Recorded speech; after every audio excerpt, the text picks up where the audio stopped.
Ya, jumpa lagi di channel Konstitusionalis TV bersama saya Victor Agus Sutandiasa selaku Managing Partner Law Firm VST and Partners. Kali ini saya mau membahas tentang bagaimana sih kalau seorang advokat menjadi pemohon di Mahkamah Konstitusi dan menggunakan kuasa hukum. Nah, apakah pemohon itu harus menggunakan toga karena dia seorang advokat, atau karena dia posisi sebagai pemohon prinsipal pada saat melakukan pengujian undang-undang ke MK, maka tidak perlu pakai toga. Nah, pengalaman saya waktu itu pernah menjadi pemohon menguji suatu undang-undang di Mahkamah Konstitusi, tapi kemudian oleh Hakim Konstitusi diminta untuk menggunakan toga. Padahal saya sebagai pemohon prinsipal dan saya menggunakan kuasa hukum. Nah, bahkan sampai persidangan itu ditunda sekitar 5 menit untuk saya siap-siap menggunakan toga, baru kemudian sidang itu dilanjutkan. Dan dalam persidangan sidang pendahuluan di situ kemudian hakim menjelaskan kenapa advokat yang menjadi pemohon walaupun menggunakan kuasa itu harus menggunakan toga. Nah, tapi yang menariknya ada juga pemohon yang menggunakan kuasa hukum, pemohon adalah advokat, tapi oleh majelis hakim panel mengatakan tidak apa-apa nggak menggunakan toga karena memang pada saat sidang itu advokat tersebut tidak menggunakan toga. Nah, ini menjadi pastinya akan menimbulkan kebingungan kepada kita kalau kemudian teman-teman seorang advokat menguji undang-undang ke MK harus pakai toga atau tidak. Nah, untuk lebih jelasnya kita akan lihat perbedaan sikap antara majelis hakim yang satu dengan yang lainnya. Saksikan di channel ini. Ada hal yang perlu dijelaskan terkait dengan tata persidangan kita. Kami persilakan Yang Mulia Bapak Dr. Soehartoyo. Ya, terima kasih Yang Mulia Pak Ketua. Iya, Saudara Kuasa Hukum dan Johannes dan Saudara Victor selaku prinsipal.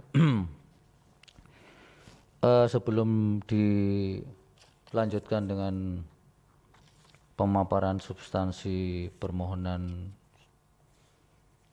pada persidangan pendahuluan ini, perlu saya jelaskan sedikit mengenai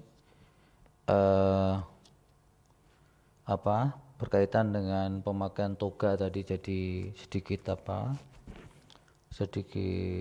hal yang mesti harus kita clearkan ya. Jadi memang di PMK kita, Mahkamah Konstitusi, baik yang 2009 maupun 2018, itu tidak secara tegas, secara spesifik membedakan bahwa kewajiban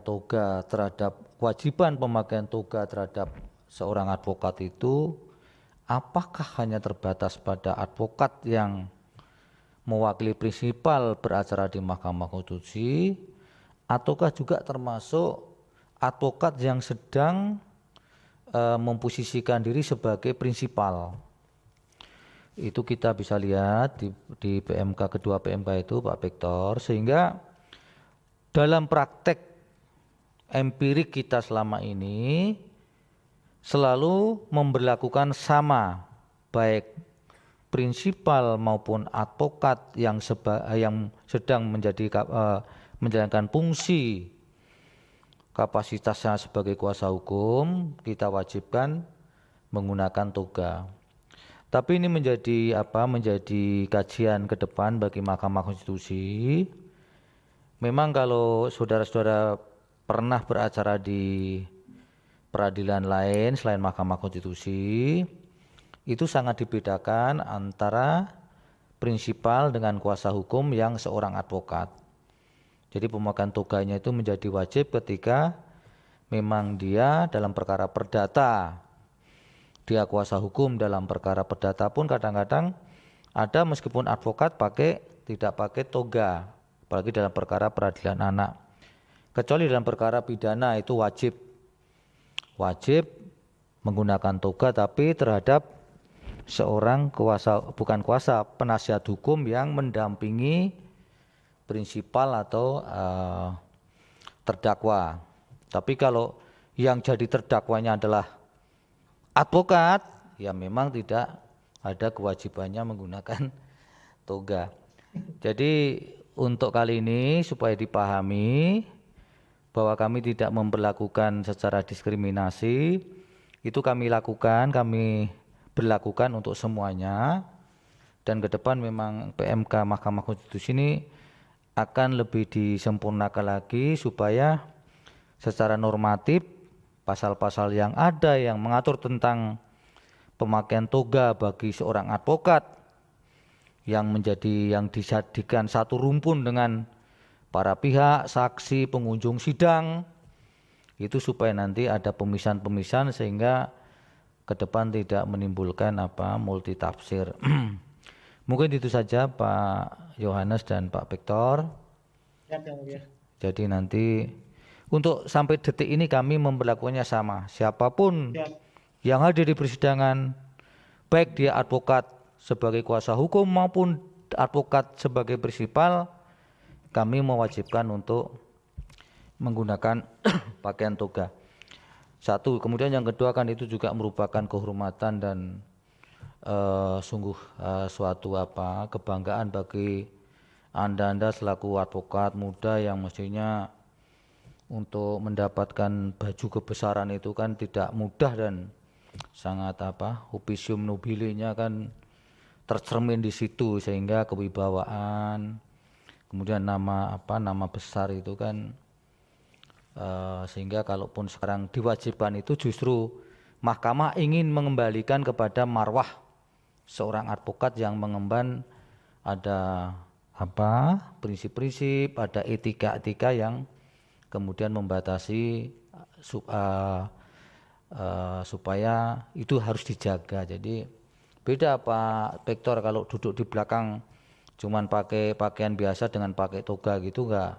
Itu akan betul-betul selalu menjaga kode etik, kemudian menjaga prinsip-prinsip bagaimana seorang advokat itu ketika di forum persidangan itu akan menggunakan segala ketentuan-ketentuan yang ada di kode etik advokat lah. Mungkin itu saja Pak Ketua dan terima kasih. Baik, terima kasih Yang Mulia Dr. Suhartoyo. Pak Soleh. Ya, ya, boleh. Ya, permohonan dari Ibu Elok. Ibu Elok ini sebetulnya juga advokat ya? Betul Yang Mulia. Tapi dalam hal ini jadi prinsipal ya? Betul Yang Mulia. Pak Solehnya yang jadi kuasa hukum ya? Jadi nggak ada masalah, Bu Elok nggak memakai toga, tapi kalau Pak Soleh harus pakai toga ya, sudah betul.